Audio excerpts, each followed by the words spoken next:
Oke, selamat sejahtera semua pelajar. Seperti yang sudah cikgu bagi kamu dalam tugasan tadi, muka surat 58 itu.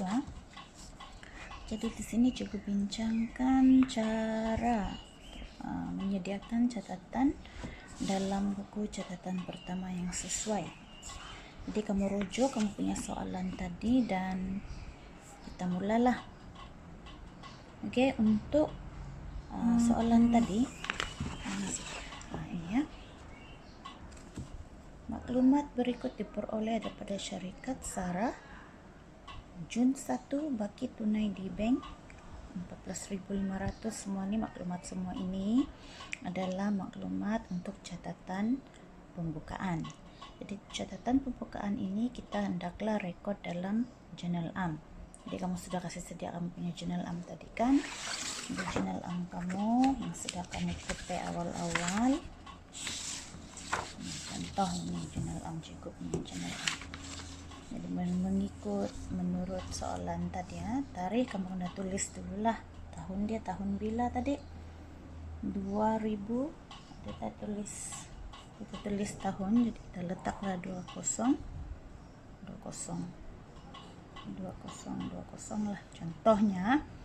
Jadi Jun 1 catatan pembukaan kamu adalah tadi kita ada baki tunai di bank,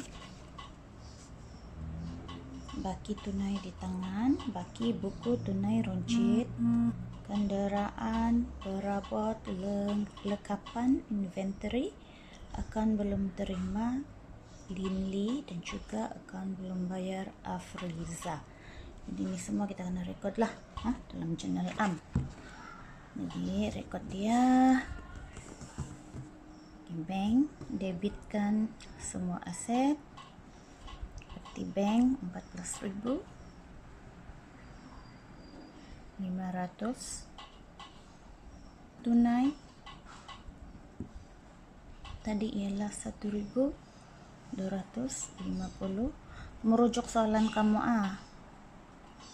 tunai runcit pun kena juga di sini.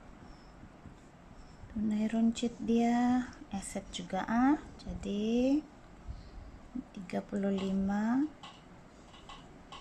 Kemudian kita ada aset lagi kenderaan, ini aset bukan semasa, 25.000. Kemudian kita ada perabot sebanyak 850. Kita ada lekapan 1.350. Ini semua diberi dalam soalan tadi, maklumat ada di sana. Inventory berapa nih? 720. Account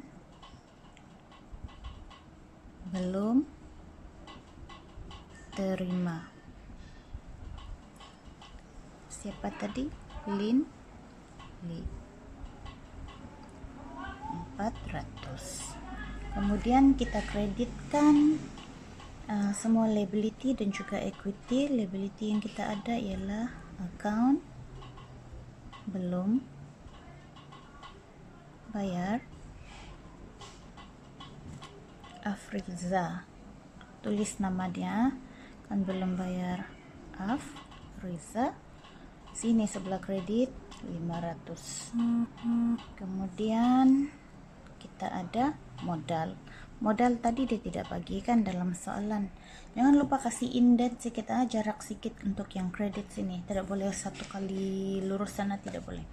Jadi kalau ikut soalan tadi tidak ada diberi modal di sini. Jadi maksudnya modal yaitu kena aset tolak liability lah. Jumlahkan semua aset tolak dengan 500 nilai liability, maka kita akan dapat modal ialah 43.605.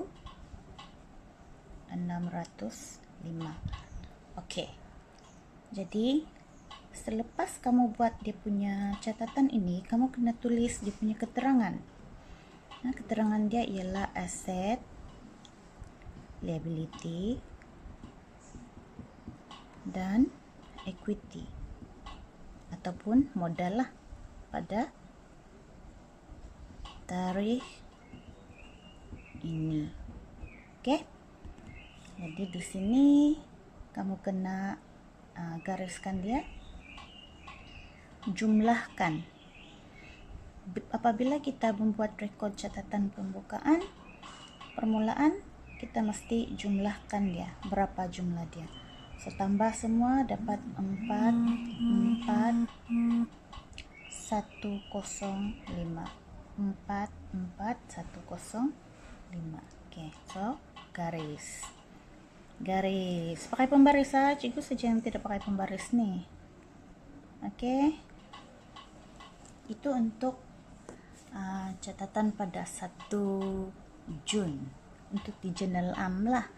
Kemudian selain daripada itu, kita boleh lihat juga pada 1 Jun nih kita ada tunai runcit kan. Tunai runcit ini kena rekod dalam buku tunai juga, dan juga buku tunai runcit. Jadi kita rekod terus pun boleh juga. Oke, so ambil kamu punya buku tunai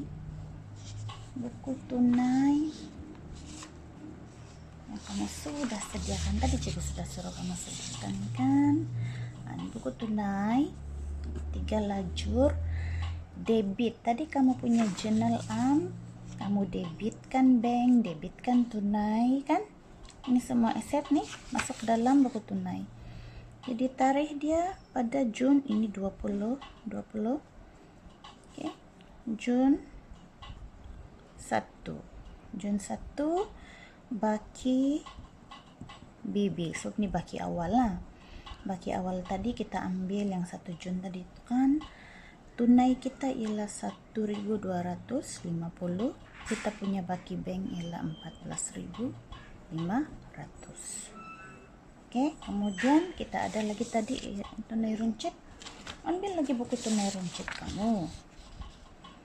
Buku tunai runcit kamu dari 2020 Jun 1, tuliskan baki BB dia ialah mana? Di bahagian penerimaan 35. Oke, itu dulu. Oke, bagi urus niaga pada 2 hari bulan selesai untuk kan. 2 hari bulan ialah sekeping cek berjumlah Rp165 dikeluarkan oleh ketua juruwang sebagai bayaran balik tunai yang telah dibelanjakan. Oke, untuk yang itu apa dicakap sana tadi? Cek di berjumlah 165 dikeluarkan, maksudnya ada pengeluaran dari bank lah. Oke, ada pengeluaran dari bank oleh ketua juruwang sebagai bayaran balik tunai yang telah dibelanjakan. Jadi maksudnya sana mana kita mau letak ke buku tunai lah kan, sebab di buku tunai ini ada ruangan bank. Sini dikeluarkan maksudnya tunai sebelah kredit pada Jun 2 hari bulan 2020 Jun 2. Ketua juruwang sebagai dikeluarkan oleh ketua juruwang sebagai bayaran balik tunai yang telah dibelanjakan, maksudnya wang tunai yang dibelanjakan di wang runcit itulah. Oke, untuk belanja-belanja kecil itu. Jadi di sini butiran yang kita tulis ialah wang runcit. Wang runcit sebanyak 165 kita rekod di bahagian ini di ruangan bank sebanyak 165. Kenapa di ruangan bank? Sebab kita keluarkan cek, bukan keluarkan tunai. Oke. Kemudian